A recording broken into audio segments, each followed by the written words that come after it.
Welcome back to Stretch Your Dollar on the Town. My name is Odyssey Fields, and I am a digital producer at DC News Now. As you know, the show takes you on a journey with me to some of the places that you can shop and eat across the DMV, that's DC, Maryland, and Virginia, while doing it on a budget and keeping that coin in your pocket. Now, this week we are diving into some of the topics that hit home for families across the DMV, and that is Christmas spending. Now, this anticipated holiday is around the corner. We are counting down the days to Christmas, and families across the DMV are gearing up for what can be the most joyful and the most expensive time of the year. So to help us break down what is happening financially across the region, we are joined today again by writer and analyst from WalletHub, Chip Lupo, and he's going to break down some of those prices for us. Chip, welcome back to the show. Thank you, Odyssey. Appreciate you having me back. Hope you had a nice Thanksgiving. I did. How was yours? Very nice, very nice. Good. Yes, and I'm happy to have you back because the talk of finances is still something that is happening within families. You know, we're getting ready for Christmas now. Thanksgiving is done. I hope everyone is full, but Thanksgiving is done. Now it's time for Christmas, and Santa's coming out from the North Pole to play. So let's just jump right into it. So give us that big picture look at holiday spending nationwide across the DMV, and how does that holiday spending compare to families in the DMV? Now, across the big picture, what we're finding is that 85% of Americans, this is according to our holiday spending survey, are going to be spending the same amount or less on holidays compared to last year. Now, that's kind of an encouraging sign that people are at least aware that there needs to be some sort of restraints in terms of at least setting a budget. Now, how many of those are doing so because they're digging themselves out of holiday debt from a year ago?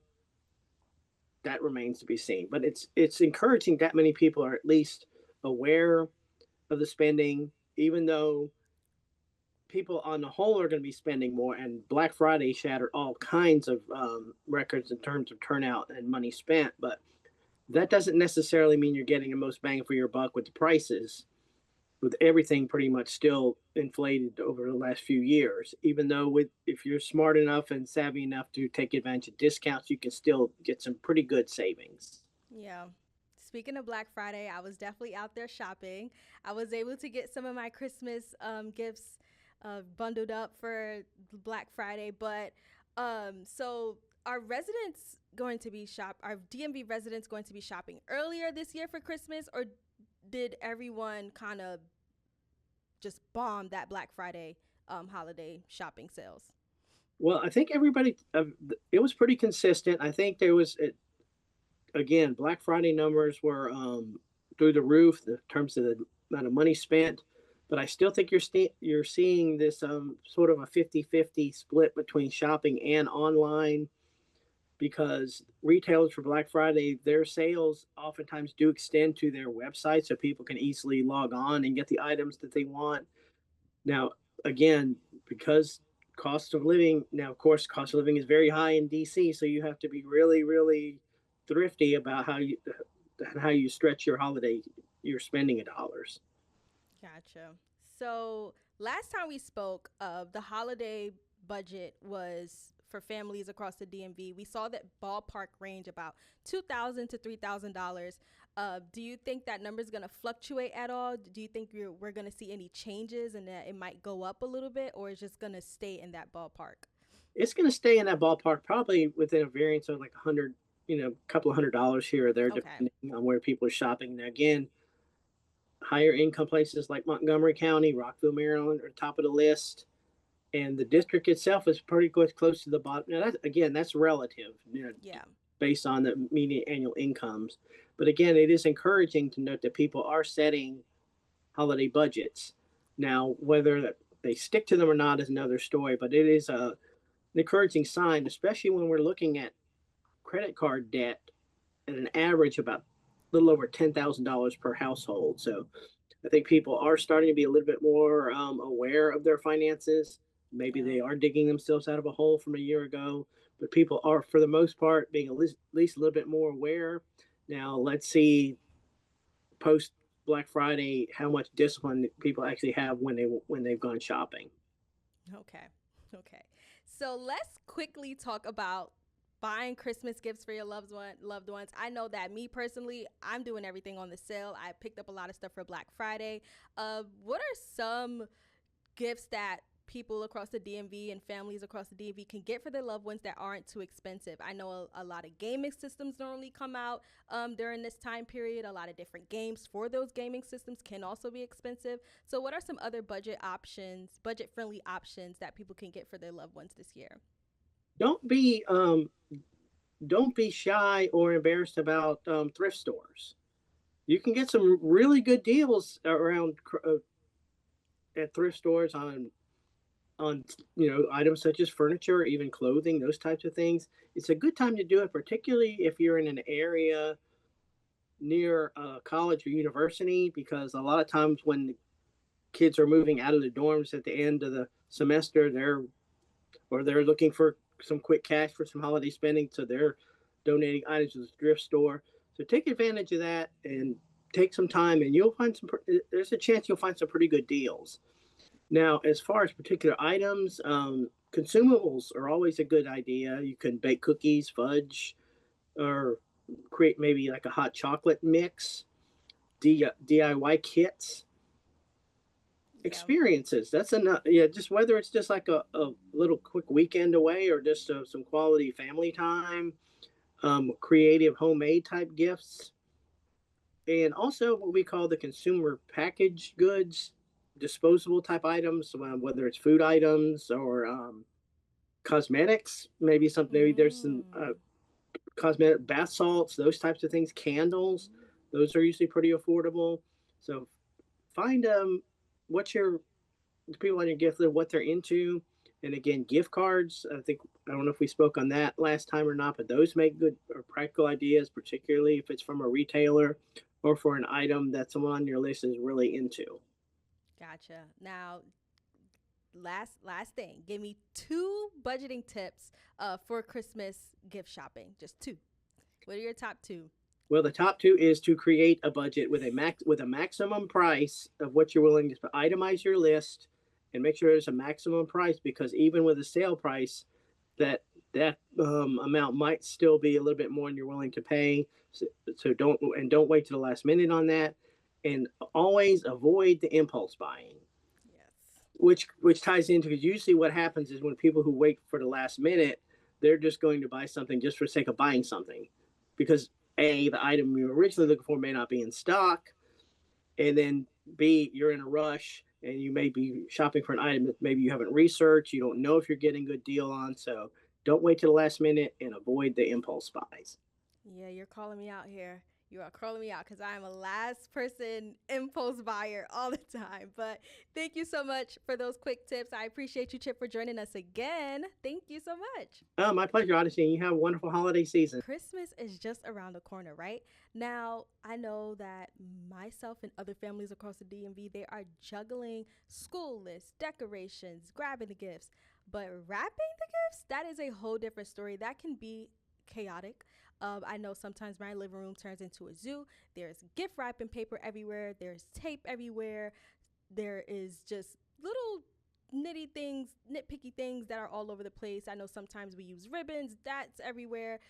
But this holiday season, we are bringing the fun back to gift wrapping. Now, we are sitting down with a local gift wrapping business that has turned the gift giving process into something beautiful. She is turning gift wrapping into art, and she's helping families and businesses across the DMV simply bring those gifts into just beautiful moments. Now, I caught up with Brittany Strong. She is the president of Cherish, which is located in the Columbia, Maryland area. She sat down with me to talk to me about the inspiration behind Cherish and even showed me how to wrap a gift simply and beautifully. Take a look.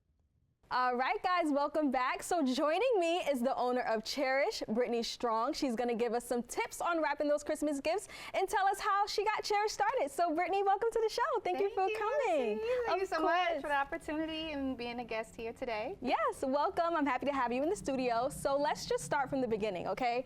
When did you start Cherish and what inspired you to start the business? So Cherish has started back in 2017, wrapping tons of memories for the DC, Maryland, Virginia area. And the first thing I wanted to do is have a meaning to the business, right? And that's what Cherish pretty much is. And for those that don't know, Cherish is, meaning of the definition is more so like to protect, care for, and also be able to hold something dear, like as if you're treasuring a person. Aww. And that's the reason why that I wanted to do this, because we're elevating gifts for our clients, and I feel like gift wrapping and gift baskets actually present that, and it symbolizes Cherish, you know. And the best part about that is with our clientele, they just want someone to treasure for that specific occasion, you know, and it's more so like birthdays, anniversaries, weddings, anything that you can think of. We're all year round, and we provide that service for them. Perfect. Okay, so for those who may not be familiar with the business, just tell me a little bit about what you guys do. I know that you offer gifts for clients and you're wrapping, but just what are those specific services? Just break it down for us. Sure. So what the services for gift wrapping is pretty much any occasion that is most important to you, because of course we want to make your gift special to cherish the moment, right? Yeah. So we actually provide different styles of paper, even including solids. We also provide on-site services for our large parties and events, corporate events as well. And we can just be able to make it happen and make it unique and luxurious and then enhance that value for you. I love that, and that's exactly what you guys are doing, because I've seen the gifts, okay? I already know that you are wrapping, and it's to the T, okay? There's no one touching you when it comes to wrapping a gift, okay? We got a little personality. Yeah. So Stretch Your Dollar on the Town is all about budgeting. For those who are watching, we like to ball on a budget, as I call it. Yes. So what are some services that you offer that are about under $30-ish? Well, pretty much is all our services, to be Wow. honest. Yeah, because we know how much nowadays that is very costly, and what we want to do is not hurt people's pockets, right? But we do want to make it look as if it's expensive, right? So during the holidays, it is our busiest time of year, so the more gifts that you bring in, the higher the discount you receive. So you can basically receive up to 25% off. We also provide the special holidays, like for Valentine's Day, Mother's Day, Father's Day, anything that is a special holiday for those. We try to make sure that it's accommodating for that, and it doesn't really matter the size. I know that's right. It doesn't matter the size. So holiday season is here. Christmas is in what, about 2 weeks now? Yes. Are you seeing any trends of like certain styles that people are asking for? I know I've been seeing on my TikTok, everyone's doing the ribbons and, you know, just making it cute. So any trends that you're seeing that your clients are asking for? The main one for me, I would say, is like putting the gift on the outside of like the card in front of the gift. So we do a lot of pocketing type gifts, which I like to call it.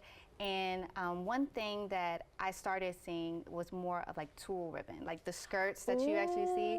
So we like to broaden that out with bigger gifts, and it comes out very nice. Wow. Okay. So far, what has been one of the most unique gifts that you have wrapped for a client? Like, tell me something that is just like different. Not the ordinary. Well, I'm hoping that he's watching, because he came into our shop last night. And for his girlfriend, she's a Leo. Oh, okay. And he basically said, okay, I want the gifts to be colorful and blue, and I want the Leo sign on the gift somewhere. I said, what? This is a different type of task. Okay. So once I started wrapping the gifts, I'm like, okay, where can I be able to put these Leos? And the sign itself, so one of them, what I did was I put the lion as like a belt buckle on the gift. Ooh. And I think I put it on my website, but if not, I'll make sure to put it on there so people can see. And it's also on my Instagram at Cherish Premium, so that's another one. Yeah. They can be able to see it. But with the Leo sign, I was able to use my heat press and actually put the Leo signs on the ribbon instead of the actual gift. It came out so beautiful. She loved it. He came back and told me that she loved it, and they had a ball in Mexico. So I was like really excited and happy to hear the story behind the scenes. Okay, so quickly just tell me, how does it all work? So do people just tell you, hey, I want this wrapped, and like, do they pick it up? Like, just tell me how it works really quickly. Sure. Well, we are appointment based, and they can be able to select what type of services. They can be able to keep dropped off the gifts and pick them up the same day, and also be able to pick them up, and we'll be able to give them a call, let them know when it's ready. All right, now I think it's time for you to show me how to wrap these gifts. I mean, we have 2 boxes here. Yes. So let's just turn over and show me how to wrap, girl, because I can't wrap. All right, sounds good, let's do it. Okay. So now Brittany is going to show us how to wrap, because I know families at home, they might be struggling just like me. So Brittany, walk me through it. What is the first step? We have a box here, we have some wrapping paper, we have some tape. What's the first thing to do? I'm already lost. Nope. So of course you want to have your special scissors that can be able to cut through any and everything for paper, and you also want to have your specialized tape. We do prefer the clear, so that way it won't be able to see it too much. So that's a plus. And then what we want to do is grab our box and we want to flip it upside down. Flip it upside down. Because of course when we want to put our lovely bows and ribbons, we want that to be up in the front. Okay. So what you want to do is grab your paper, and then you want to unravel your paper here. Now the best thing that you also want to do is to place on the left side and tighten it real tight, so that way you can be able to see your creases of your box. Okay, I'm doing this right. Yep. Just as long as you're as you pull, you can't pull anymore. Okay. Okay. And then once you do that, you want to grab a little piece of tape. Put it right in the dead center. And to be honest with you, within our type of business, less is more. Okay. Okay? And then what you want to do, be able to grab the other side and flip it over and hold it real tight, so that way you can be able to see the crease. Okay. And one thing you also want to make sure is you don't see the tape, of course, that you already placed. All right? Okay. And then after when you do that, you're going to place your other tape. Place it right in the center there. I'm a professional. There you go. Already, and then you have everything locked in. So then what you want to do is grab one side of your paper on the left. Okay. And then you kind of want to use your thumb at the bottom, so that way you can be able to gear the bottom inward. Okay. And towards your gift. Okay. Okay. Once you do that, you also want to kind of flatten that corner angle right there. And you also want to do the same thing at the top and pinch that down in the corner and pull. Perfect. There you go. Okay. All right. Then you want to do the other side the same way. So you want to pinch at the bottom, bring it inward, and then you want to pull it over. Now, how long does it normally take you to do like one box? Less than 5 minutes. Oh, excuse me. Okay. And it also depends on the size, of course, too, but 5 minutes is the top tier. All right, and then you also have this little flap here, so you just want to tuck that under. There you go. Okay. Right, and then you want to pull it down. Pull it down. Yep, so you probably will either have like a pointy type section or like a little square. Okay. Yep, perfect. Now you also want to grab your tape one more time, and you want to put it in the center of your gift. Okay. Perfect. And then you also want to bring up your both slits at the bottom and bring it at the top as well. Okay. And then from your angle, at the top. There you go. Okay, so we should look something like this right now. Yes, absolutely. Okay. So mine, All right. I know mine is a little bit pointy, but you'll just grab it. It's okay. What we want to do is make sure that both sides look exactly the same. Okay. Okay? I'll try my best. No problem. So we're going to do the same thing again. And we're going to use our thumb to gear it on the inside. And then we're going to push that down. Wow. Oh my gosh. The same way. Push that down. Okay. Okay. And then we're also going to do our little pinch. So that way we can be able to gear at the bottom to place that down. Okay. I know mine is a little bit longer, but yeah, that's okay. Still the same concept. Bring the bottom back up to the top. So the good thing with me is you aren't seeing any white. That's good. I'm not seeing the gift. All right, now you're gonna put that at the top, and there you go, your beautiful gift. Yay, perfect. Thank you so much. So like on top of here, some people put ribbons, some people put the to and from, and that's it. All right, guys, that's all I have for you today for Stretch Your Dollar on the Town. Hopefully you learned something new, and hopefully you learned a new hack. And guess what? Keep those budgeting tips on the back of your mind. Thank you for joining me, and I hope to see you next time. Bye.